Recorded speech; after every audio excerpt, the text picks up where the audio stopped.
الحمد لله والصلاة والسلام على رسول الله أما بعد. عن أبي هريرة رضي الله عنه قال قال رسول الله صلى الله عليه وسلم ومن ستر مسلما ستره الله في الدنيا والآخرة.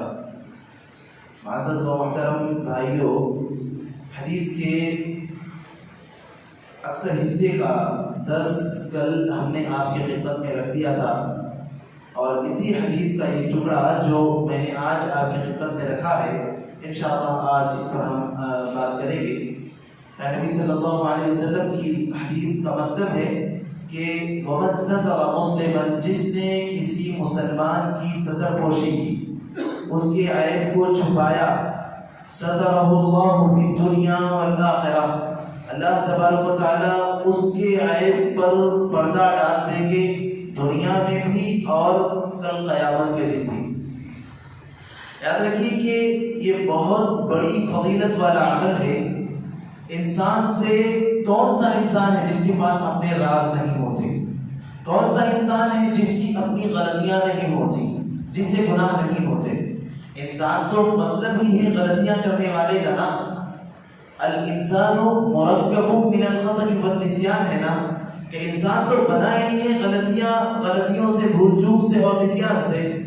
تو پھر کون سا بھلا ایسا انسان ہے جس سے اپنی غلطیاں نہیں ہوتی؟ ہر ایک سے ہوتی ہے، ہر ایک کے اپنے راز ہوتے ہیں، ہر ایک کے پاس اپنی کچھ ایسی باتیں ہوتی ہیں جسے وہ چھپانا چاہتا ہے، جسے وہ چاہتا ہے کہ کسی کو پتہ نہ چلے، کسی کو معلوم نہ ہو، کسی کو خبر نہ لگے.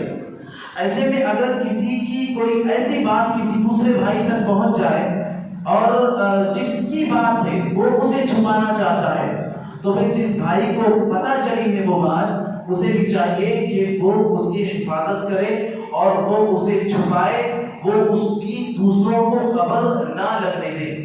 یہ چیز ہر مسلمان بھائی کو اس کا خیال رکھنا چاہیے. اس کی بڑی فضیلت ہے. اگر پہلی بات، اگر انسان کسی بھائی کے حق میں ایسا کرے گا تو دوسرے لوگوں سے اللہ رب العالمین بھی اس کے عیب کو چھپائیں گے.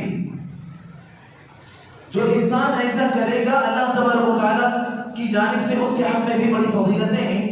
چنانچہ اللہ رب العالمین نے فرمایا کہ سترہ اللہ فی الدنیا والآخرہ، اللہ رب العالمین بھی اس کے عیوب کو دنیا میں بھی چھپائیں گے اور کل قیامت کے دن بھی.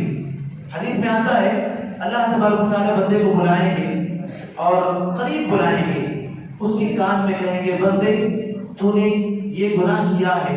بندہ کہے گا ہاں اللہ میں نے کیا ہے. اللہ کہے گا بندے تو نے یہ بھی کیا ہے. بندہ کہے گا جی ہاں اللہ میں نے یہ بھی کیا ہے. اللہ کہے گا بندے سے بندے تو نے یہ بھی کیا ہے، یہ بھی کیا ہے، یہ بھی کیا ہے. اللہ بندے کو اس کے ایک ایک گناہ یاد دلائیں گے، ایک ایک غلطیاں اسے یاد دلائیں گے. بندہ ہر غلطی پر اعتراف کرے گا اور کہے گا اللہ میں نے کیا ہے. اللہ کہے گا جا بندے میں نے تجھے معاف کیا. اللہ معاف کر دے گا اسے، اور دوسروں کو اس کی بھنک بھی نہیں لگے گی، کسی کو اس کی خبر بھی نہیں ہوگی. وہی وہ بندہ جس نے مسلمان بھائیوں کے عیوب کو لوگوں میں پھیلایا ہے، اس کی غلطیوں کا ڈھنڈورا پیٹا ہے، لوگوں میں اس نے اعلان کیا ہے دیکھو یہ ایسی غلطی کیا اس نے یہ گناہ کیا، اس نے یہ برائی کی. لوگوں میں اس کی غلطیوں کا، اس کے گناہوں کا، اس کی برائیوں کا ڈھنڈورا پیٹا ہے. کل قیامت میں اللہ رب العالمین بھی اس کے عیوب پر پردہ نہیں فرمائیں گے.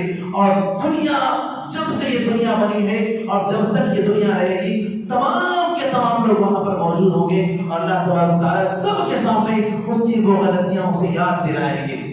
میرے دوستوں اور بھائیوں، یاد رکھیے کہ ہم کسی کی غلطی پر پردہ ڈالیں یہ ہماری ذمہ داری ہے. اس سے پہلے ہر انسان کو چاہیے کہ وہ اپنی غلطی پر خود پردہ ڈال دے، دوسروں کو اس کی خبر نہ دے. المجاہر بالاثم، گناہ اعلانیہ گناہ کرنا بھی ایک بہت بڑا گناہ، بہت عظیم، یعنی گناہ کبیرہ میں سے.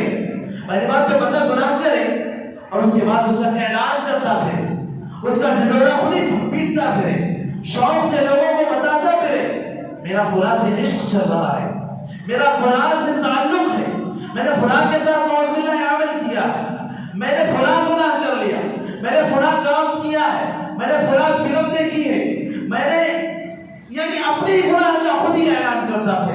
یہ گناہ پر گناہ ہے، بہت عظیم اور کبیرہ گناہوں میں سے کہ بندہ اپنے گناہوں کا اعلان کرتا پھرے، اللہ تبارک و تعالیٰ کا عرش گر جاتا ہے ایسے بندے کی اس حرکت سے جو اپنے گناہوں کا خود ہی اعلان کرتا پھرے۔ اسی طریقے سے ایسے لوگ جو گناہ کرتے ہیں لیکن ان کی غلطیوں کا، ان کی بھول چوک کا، ان کے گناہوں کا اثر پورے معاشرے میں اور پوری سوسائٹی میں پڑتا ہے، تو ایسے میں دوسرے لوگوں کو ہماری ذمہ داری بنتی ہے کہ ہم ایسے لوگوں کے گناہوں کا یا ایسے لوگوں کی ان غلطیوں کا لوگوں میں اعلان کر دیں کہ دیکھو فلاں سے یہ غلطی ہے، اگر ہم اس سے نہیں بچیں گے تو ہم بھی گناہوں میں پڑنے کے امکان ہے، تو ایسے میں ہم اس کے گناہ پر پردہ نہیں ڈالیں گے۔ مثال کے طور پر کوئی عالم دین ہے، اپنی تقریروں میں ضعیف حدیثیں بیان کرتا ہے، غلط سلط باتیں پیش کرتا ہے، دین کے خلاف، جو دین کے اصل روح ہے اس کے خلاف باتیں کرتا ہے، اور ایسے میں جو اس کے سننے والے فالوورز ہیں اس سے بہت زیادہ متاثر ہو رہے ہیں، اگر ہم انہیں خبر نہیں دیں گے تو عین ممکن ہے وہ سب کے سب فتنے میں پڑ جائے۔ ایسے میں ہماری ذمہ داری بنتی ہے کہ ہم لوگوں کو اس کی غلطی کی خبر دے دیں تاکہ لوگ اس سے بچیں۔ ایسے وقت میں ہم پردہ نہیں ڈالیں گے اس کے گناہ پر، اور ایسے وقت میں ہم اس کے گناہوں کو خاموش نہیں کریں گے، ہم اس کے گناہوں کو، ہم اس کی سطح پوشی نہیں کریں گے، لوگوں کو ہم اس کی اطلاع دیں گے۔ اسی طریقے سے مثال کے طور پر احادیث پر حکم لگانے کے سلسلے میں محدثین نے جو روایات ہیں ان کے بارے میں بتایا کہ یہ ضعیف حدیث ہیں، یہ چل پھر کر کھایا کرتے تھے، یہ جھوٹ بولا کرتے تھے، یہ روایات پر الزام لگایا کرتے تھے۔ اس طریقے سے ان کے علوم پر انہوں نے پردہ نہیں ڈالا بلکہ ان کے علوم کو ظاہر کر کے امت کو واضح طور پر بتلایا ہے۔ اسی طریقے سے تو ان طریقوں سے ہم بعض معاملات میں ہم ایک دوسرے کے گناہوں کو چھپائیں گے، ان پر پردہ ڈالیں گے، لیکن جہاں ضرورت ہے وہاں پر ہم ان کے گناہوں پر پردہ، ان کی غلطیوں پر پردہ نہیں ڈالیں گے کہ ایسی صورت میں پوری امت نقصان میں پڑ سکتی ہے۔ اور ان سب چیزوں سے پہلے انسان کو چاہیے کہ وہ جو غلطیاں ہو جاتی انسان سے وہ اپنی حد تک رکھے، اللہ تعالیٰ سے استغفار کرے، معافی مانگے، اور اگر یعنی انسان سے غلطیاں ہوتی ہیں تو کھلے گناہ نہ کرے، لوگوں کو بتاتا بنا پھرے، ورنہ اور بڑے گناہ میں پڑ سکتا ہے۔ اللہ تبارک و تعالیٰ سے دعا ہے الہ العالمین ہم سب کو آپس میں ایک دوسرے کے گناہوں اور ایک دوسرے کی غلطیوں پر پردہ ڈالنے کی توفیق عطا فرما، ہم سب کو خود اپنی اصلاح کرنے کی توفیق عطا فرما۔ الہ العالمین ہمیں آج یہ توفیق دے تاکہ کل قیامت کے دن ہم ان لوگوں میں سے ہوں جن کے گناہوں پر تو پردہ ڈالے۔